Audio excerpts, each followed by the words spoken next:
الحمد لله نحمده ونستعينه ونستغفره ونؤمن به ونتوكل عليه ونعوذ بالله من شرور انفسنا ومن سيئات اعمالنا من يهده الله فلا مضل له ومن يضلل فلا هادي له واشهد ان لا اله الا الله وحده لا شريك له واشهد ان محمدا عبده ورسوله اما بعد கண்ணியத்திற்குரிய எல்லாம் வல்ல அல்லாஹ் ஜல்ல ஷானஹு தஆலாவின் நல்லடியார்களே, மனக்குழப்பத்திற்கு இஸ்லாம் கூறும் மகத்தான தீர்வு என்ற தொடர் நிகழ்ச்சியிலே நாம் எல்லாம் இரண்டாவது நாளில் அமர்ந்திருக்கிறோம். மனக்குழப்பத்தை பொறுத்தவரை இஸ்லாம் மிக தெளிவாக அதனுடைய தீர்வுகளை வழங்கி இருப்பதாக திருமறை குர்ஆனிலே அல்லாஹ் ரப்புல் ஆலமீன் சொல்லி காட்டுகிறான். கத் ஜாஅத்துக்கும் மௌஇலத்தும் மிர் ரப்பிக்கும், உங்களுக்கு உங்களுடைய இறைவனிடமிருந்து அறிவுரை வந்திருக்கிறது. வஷிஃபாஉன் லிமா ஃபி சுதூர், உள்ளங்களிலே மனங்களிலே இருக்கக்கூடிய நோய்களுக்கு நிவாரணமும் இந்த குர்ஆனிலே இருக்கிறது. ரெண்டு விஷயம் குர்ஆனில் இருப்பதாக அல்லாஹ் சொல்லுகிறான். ஒன்னு, அறிவுரைகள், எந்த மாதிரியான வாழ்க்கை நடத்த வேண்டும் என்ற அறிவுரைகள், கொள்கை, வணக்க வழிபாடு போன்றவையும் இருக்கிறது.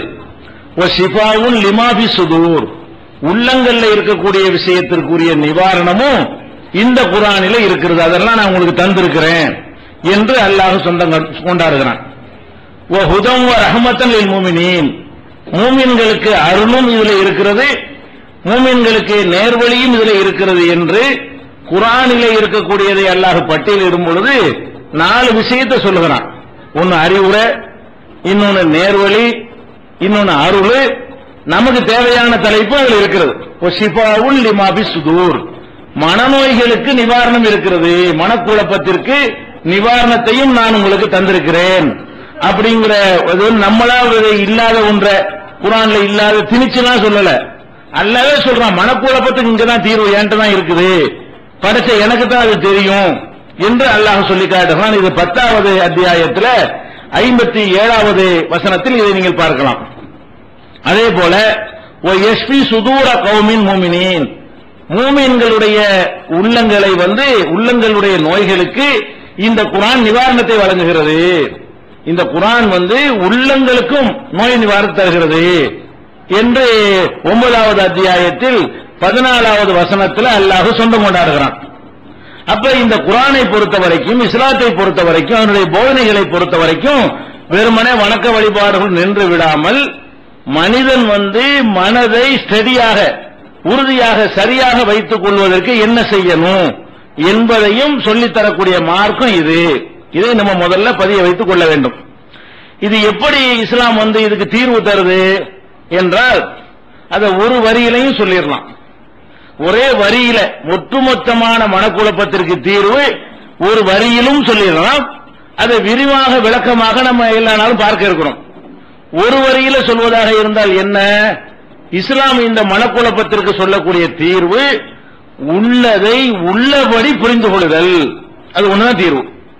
மனக்குழப்பத்திற்குரிய தீர்வு என்னன்னு கேட்டா, எல்லாத்தையும் எதுவாக இருக்கிறதோ அதை அப்படி நீங்கள் புரிந்து கொண்டு பழகிவிட்டீர்களேயானால் அதுக்கு உங்களுக்கு தீர்வு கிடைத்து விடும், உங்களுக்கு எந்த விதமான குழப்பம் வராது என்பதுதான் இஸ்லாம் சொல்லக்கூடிய இந்த ஒத்த வரியில் உள்ள விவரம். அது உள்ளபடி புரிகிறது என்றால் எப்படி? இப்ப நமக்கு அல்லாஹ் 5 புலன்களை தந்திருக்கிறான். எல்லா உயிரினங்களுக்கும் 5 புலன் இருப்பது போல மனிதனுக்கு 5 புலன் இருக்கிறது.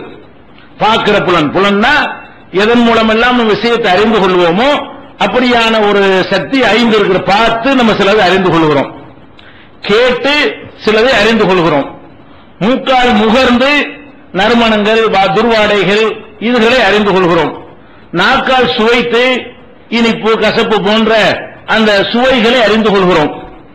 அதே போல உடல் ஒட்டுமொத்த உடம்புலையும் ஏதாவது தீண்டுமையானால், படுமையானால், அது இன்னது ஏதோ நம்ம மேல படுது, எறும்பு ஊறுது, யார அடிக்கிறாங்க, யார குத்துறாங்கன்னு கண்டுபிடிச்சு கொள்கிறோம். ஒட்டுமொத்த உடம்பு முதுகுக்கு பின்னாடி ஒரு எறும்பு ஓடுனா கூட அதை பார்க்காம அந்த உடம்பு சொல்லுது என்னமோ ஓடுது. அப்ப தொட்டு அறிதல். அப்ப பார்த்து அறிதல் கண்ணை கொண்டு செய்கிறோம், கேட்டு அறிதல் காதை கொண்டு செய்கிறோம், முகர்ந்து அறிதல் அது மூக்கை கொண்டு செய்கிறோம், சுவைத்து அறிதல் அது நாக்கை கொண்டு செய்கிறோம். அது மாதிரி தொட்டு அறிதல் ஒட்டுமொத்த உடம்பு, நகத்தையும் முடியையும் தவிர ஒட்டுமொத்த உடம்பு முழுவதும் இந்த தொட்டு அறியக்கூடிய தன்மை இருக்கிறது. முடிக்கலாம் கிடையாது, முடிய தூங்கிட்டு வெட்டிதான் ஒண்ணுமே தெரியாது, வலிக்காது. ஏன்னா அதுல அந்த ரத்த ஓட்டம் கிடையாது, தொட்டு அறியக்கூடிய தன்மை கிடையாது. அப்ப இந்த மாதிரி இந்த 5 விஷயங்கள் அல்லாஹ் நமக்கு தந்திருக்கிறான். எல்லா ஜீவன்களுக்கும் இது அல்லாஹ் தந்திருக்கிறான். 6வதாக நமக்கு மட்டும்தான் மனசுன்னு ஒண்ணு தந்திருக்கிறான். 5 அறிவுகள் ஆடு மாடு கண்ணால பாக்குது, காதால கேக்குது. நமக்கு செய்யற இந்த எல்லா விஷயங்களுமே 5ம் எல்லா ஜீவன்களுக்கு இருந்தாலும் நமக்கு மாத்திரம் அந்த மூளையில் அல்லாஹ் ஒரு வித்தியாசமான சில புரோகிராம்களை பண்ணி அவற்றிலிருந்து ஒரு சிறப்பு தகுதியை தந்திருக்கிறான். அந்த சிறப்பு தகுதி என்ன? அந்த மூளையில 2 செக்ஷன் அல்லாஹ் வச்சிருக்கிறான். ஒன்னு உணர்வு பூர்வமாக முடிவெடுக்கக்கூடிய தன்மை, இன்னொன்னு அலசி ஆராய்ந்து லாஜிக்காக முடிவெடுக்கக்கூடிய தன்மை. இந்த 2 தன்மை நமக்குள்ள இருக்கிறது. மூளையில 2 விசேஷமாக ஆடு மாடுகளுக்கு இல்லாத, வேற ஜீவன்களுக்கு இல்லாத 2 தன்மைகள் நமக்கு மாத்திரம் என்ன செய்யறான்? இறைவன் தந்திருக்கிறான். ஒன்னு என்னது? ஆசைப்படுவது, ஒரு பொருளை விரும்புவது. இதுக்கு ஏதாவது லாஜிக் சொல்ல இயலுமா? நீங்க உங்க பிள்ளையை விரும்புறீங்க, அதுக்கு என்ன லாஜிக்? ஒண்ணும் கிடையாது. நீங்க பெற்ற பிள்ளைகளை ஒரு பிள்ளைய விரும்புறீங்க, ஒரு பிள்ளைய வெறுக்கிறீங்க. இதுக்கு ஏதாவது லாஜிக் சொல்ல இயலுமா? நமக்கு தெரியாது, ஏன் விரும்புறோம் நமக்கே தெரியாது. நம்ம 2 இன்னும் சொல்ல போனா தருதலையை விரும்புவாங்க, நல்ல பிள்ளைய வெறுப்பாங்க. ஒரு குடும்பத்துல நல்ல பிள்ளையா இருப்பான், அவனை யாருக்கும் பிடிக்காது. உன்னான பேர் கெட்டமானப்ப அவன் அந்த அம்மாவுக்கு பிடிக்கும். இதுக்கு என்ன காரணம் சொல்ல முடியாது. அது உணர்வு பூர்வமாக அப்படி ஒரு முடிவு எடுக்கக்கூடிய தன்மை நம்முடைய மூளையில் இருக்கிறது. இன்னொரு செக்ஷன் என்னன்னு கேட்டா, எதா இருந்தாலும் இதனுடைய உண்மை நிலை என்ன என்று சிந்தித்து ஆராய்ந்து அது லாஜிக்கு ஒரு தர்க்க ரீதியாக உட்படுத்தி அதில் சரியானதை கண்டுபிடிக்கிறது. அப்படி பார்த்தா நம்ம 7 அறிவுன்னு சொல்லணும். 6 அறிவு இல்லாம எத்தனை அறிவு இருக்கிறது? 5 புலன்களை கொண்ட ஒரு அறிவு இருக்கிறது. நம்முடைய ஆசை, எதையெல்லாம் உணர்வு பூர்வமாக நம்ம ஆசைப்படுகிறோமோ அதன்படியும் நம்ம இயங்கிக் கொண்டிருக்கிறோம். அது போக இந்த 6ஐயும் எது கட்டுப்படுத்துது? சிந்தனை என்பது கட்டுப்படுத்திக் கொண்டிருக்கிறது. அது எப்படி கட்டுப்படுத்துது? இப்ப நீங்க சூரியனை பாக்குறீங்க, கண்ணால பாக்குறீங்களா? அதனுடைய சைஸ் என்ன? கண்ணால பார்த்தா என்ன சைஸ்? அது ஒரு சப்பாத்தி சைஸ், அவ்வளவுதான். கண்ணால பார்த்தா எவ்வளவு பெருசா தெரியுது? கண் நமக்கு சொல்லுகிறது ஒரு சப்பாத்தி சைஸ்ல அது இருக்குன்னு சொல்லிட்டு. கண்ணு சொன்னவன மூளை ஏத்துக்கிறதா? கிடையாது. இது தூரமா இருக்கனால இப்படி தெரியுது. கண்ணு சொல்லுது இதனுடைய அளவு சப்பாத்தி. மூளை என்ன செய்ய, சிந்திக்கிற திறன் என்ன பண்ணுதுன்னா அதை கரெக்ட் சிந்தித்து பார்த்து உள்ளது உள்ளபடி விளங்குறதுதான். கண்ணால பார்த்து அப்படி நம்பினா குழம்பு போயிடுறான், காதால கேட்டதுன்னா அப்படி நம்பினா குழம்பு போயிடுறான். அப்ப எதனால குழப்பம் வருதுன்னு கேட்டா, என்ன உள்ளது அது உள்ளபடி விளங்கக்கூடிய தன்மை எதுல வைத்திருக்கிறான்? அல்ல, மூளையில ஒரு செக்ஷன்ல வைத்திருக்கிறான். அப்ப இந்த சூரியனை நம்ம பார்க்கிறோம், நம்ம கண்ணு சொல்ற முடிவுக்கு மாற்றமாக வேற ஒரு முடிவை நம்ம எடுத்து அதான் சரின்னு நினைக்கிறோம். கண்ணு சொல்லுது என்ன சொல்லுது? அது இந்த சைஸுக்கு தான் இருக்குது என்று சொல்கிறது. நீங்க இருக்கக்கூடிய இந்த பூமி இருக்குது இல்லையா, இந்த பூமியை பற்றி உங்க உடம்பு என்ன சொல்லுது? உங்க பாடியில தொட்டறியக்கூடிய தன்மை இருக்குதுல்ல, ஆடுற மாதிரி காட்டுதா? நடுங்குதா? சுத்துற மாதிரி தெரியுதா? உங்களுக்கு சொல்ற மாதிரி தெரியுதா? பூமியில உட்கார்ந்துட்டு இருக்கிறீங்க, பூமி ஆடுற மாதிரி உங்களுக்கு தெரியல, அது சுத்துற மாதிரி தெரியல. சொல்ல போனா தலைகீழ கூட இருக்கலாம், உருண்டையா தானே பூமி இருக்கு. இங்க இருந்து அவனை பார்த்து அவன் தலைகீழ இருக்கணும், அவன் உங்களை பார்த்தா நீங்க தலைகீழ இருக்கிறீங்க. எவனுக்காச்சும் நம்ம தலைகீழ ஒட்டிக்கிட்டு இருக்கிறோம்னு தெரியுதா? யாராவது பூமியில வாழக்கூடிய இந்த பரப்புல இருக்கிறவனா இருக்கட்டும், இதுக்கு நேர ஆப்போசிட் சைடுல அமெரிக்காவில் இருக்கிறவனா இருக்கட்டும், 2 பேரும் எப்படி நினைக்கிறோம்? இப்படிதான் இருக்கிற நினைக்கிறோம். நம்ம தான் இப்படி உட்கார்ந்து நினைச்சிட்டு இருக்கிறோம், அவன் என்ன செய்யறான்? இப்படித்தான் உட்கார்ந்து நினைக்கிறான். எவனும் தலைகீழ நினைக்க மாட்டேங்கிறான். ஆனா இங்க இருந்து கற்பனை பண்ணி பாருங்க, அமெரிக்கா எப்படி இருக்கிறான்? இங்க இருந்து பாத்தீங்கன்னா தலைகீழ இருக்கிறான். அமெரிக்காக்காரன் இந்த பூமி இப்படி இருந்தா இப்ப நம்ம இப்படி இருக்கிறோம், அவன் இப்படி இருக்கிறான். அப்ப எப்படி இருக்கிறான்? உருண்டையான பூமியில அவன் தலைகீழ இருக்கிறான். அவன் உங்களை பத்தி தலைகீழ அவன் நினைப்பான். அவன் என்னமோ நேரம் இருக்கிற மாதிரியே நீங்க தலைகீழ உட்கார்ந்து ஒட்டிக்கிட்டு இருக்கிற மாதிரி அவன் நினைக்குவான். அப்ப இந்த பூமியில நம்ம உட்கார்ந்து கொண்டிருக்கிறோம், இதுலதான் வாழ்றோம்.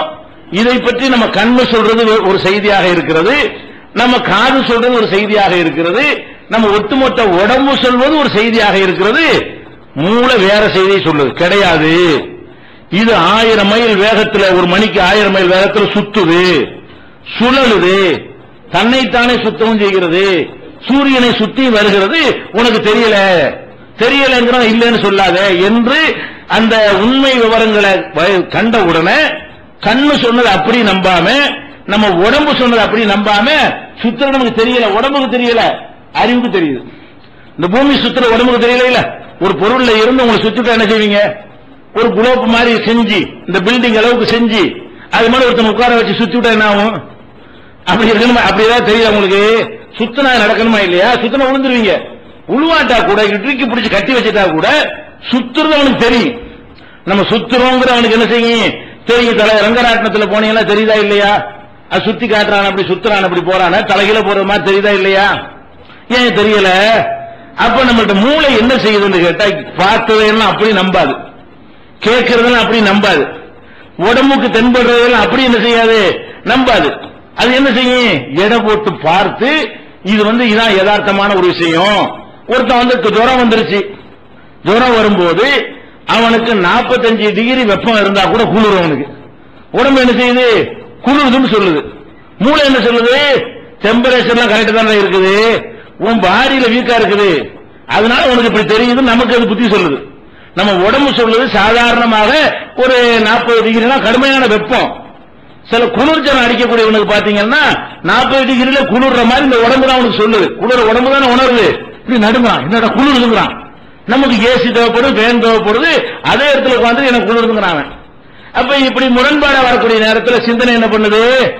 அனலைஸ் பண்ணி நம்மள்ட்ட ஒரு கோளாறு இருக்கிறது, நம்ம இப்ப நோய்வாய்ப்பட்டிருக்கிறோம், இந்த நோயின் காரணமாக நமக்கு தாறுமாறா காட்டுகிறது, டெம்பரேச்சர் இருந்தா இருக்குது, இந்த வெப்பமானி வச்சிருக்கிறோம், அதுல 40 தான் காட்டுது, 20 காட்டல, 20 காட்டினா குளிர் ஒத்துக்கலாம், 40 காட்டினா எப்படி குளிர்னு சொல்றது? 40 டிகிரி ஒரு கடுமையான வெப்ப காலத்தில் நம்ம வாழ்ந்து கொண்டிருக்கிறோம் அப்படின்னு அந்த குளிர்ஜனம் வந்திருக்குது. அவனும் வழங்குறான். யார் வழங்குறா? அவன் உடம்பு சொல்லி குளிர்னு சொல்லி டெம்பரேச்சர் குளிர்லன்னு ஒத்துக்கிறாங்க. எனக்கு குளிர்ற மாதிரி தெரியுதே தவிர டெம்பரேச்சர் அதே தான் இருக்கிறது. அப்ப என்ன விளங்குறோம்? இந்த மூளை என்பதுல உள்ள ஒரு செக்ஷன் கண்ணால பார்க்கறதையும் கரெக்ட் பண்ணுது, காதால கேட்கறதையும் கரெக்ட் பண்ணுகிறது, உடம்பு சொல்ற செய்தியையும் என்ன செய்கிறது. சில நேரத்தில் என்ன செய்வான்? இனிப்பானது கசக்குமா இல்லையா? உங்களுக்கு காய்ச்சல் வந்துச்சுன்னு சொன்னா சோறு கசக்குதா இல்லையா? அப்ப நாக்கு உங்களுக்கு என்ன செய்தி சொல்லுது? கசக்கு இருந்தது. ஆனா உங்க மூளை ஒத்துக்கிறதா? இல்ல, சோறு கசக்காது. நாக்கு சொல்லுது சோறு கசக்குது, உங்க மூளை என்ன சொல்லுது? சோறு கசக்காது, இன்னைக்கு கசக்குது, இது எப்பவும் கசக்காது. சோத்துல கசப்பு இல்ல, நாக்குல ஒரு கோளாறு ஏற்பட்டிருக்கு, ஒரு ப்ராப்ளம் ஏற்பட்டிருக்கிறது, அதனால தப்பா நமக்கு மெசேஜ் தருதுன்னு கண்டுபிடிக்கிறதுல. அப்ப நாக்கு சொல்றதை அனலைஸ் பண்ணி இது தப்பு அப்படிங்கிறோம். மூக்கும் தப்பா சொல்லுமே. மூக்கு என்ன செய்யும்? அந்த வாசனைகளை தப்பு தப்பா நமக்கு சொல்லும். ஜலதோஷ நேரத்தில் என்ன செய்யும்? பயங்கரமா எல்லா மூக்கு பத்துவான், இவ்வாறு உட்கார்ந்துட்டு இருப்பான். எல்லாரும் பயங்கரமா மூக்க பொத்தக்கூடிய அளவுக்கு ஒரு வாடை வரும். இவனுக்கு ஜலதோஷம் வந்துருச்சுன்னு வைங்க, இவனுக்கு அது மெசேஜ் வராது. ஏன் இப்படி செய்யறாங்க அப்படின்னு நினைக்கிற மாதிரி இருக்கும். அப்ப தப்பா செய்தி தருது நமக்கு. அப்ப நம்ம கண்ணு அனைத்தையும் சரியாக தருவது இல்லை, நம்முடைய காது அனைத்தையும் சரியாக நமக்கு தருவது இல்லை, நம்முடைய உடம்பு முழுவதும் உள்ள ஸ்பரிசம் தொட்டு உணரக்கூடிய சக்தி நமக்கு அனைத்தையும் சரியாக தருவது இல்லை, நம்முடைய மூக்கு அனைத்தையும் சரியாக நமக்கு தருவது இல்லை, நம்முடைய நாக்கு அனைத்தையும் சரியாக தருவது இல்லை, சரியானதையும் தவறானதையும் கலந்து தருகிறது. அப்ப மூளை என்ன செய்கிறது? இதை யோசித்து எடை போட்டு பார்த்து ஒப்பிட்டு பார்த்து இதுல எது கரெக்ட், இதுல எந்த அளவுக்கு ஆட் பண்ணணும், எந்த அளவுக்கு மைனஸ் பண்ணணும் கண்டுபிடிக்கிறா இல்லையா? இந்த மூளை இந்த புலன்கள் மூலமா வரக்கூடிய செய்தியில எவ்வளவு சேர்த்துக்கிறலாம், எவ்வளவு கழிச்சுக்கிறலாம், இது எவ்வளவு கழிச்சு நமக்கு தருகிறது, எவ்வளவு கூட்டி தருகிறது என்று பிரித்து பார்க்கக்கூடிய தன்மை அந்த மூளைக்கு எல்லாம் தந்திருக்கிறான் ஒரு செக்ஷனுக்கு. அந்த மூளையிலேயே நம்ம ஆசைப்படுறோம். இந்த ஆசைப்படுறத பாருங்க, ஒருத்தன் போதை பொருள் சாப்பிடணும்னு ஆசைப்படுறான், அதுவும் அந்த மூளை தான் செய்யுது. மூளையில் உள்ள ஒரு செக்ஷன் என்ன செய்யணும்? 6வது செக்ஷனாக இருக்கக்கூடியது போதை பொருள்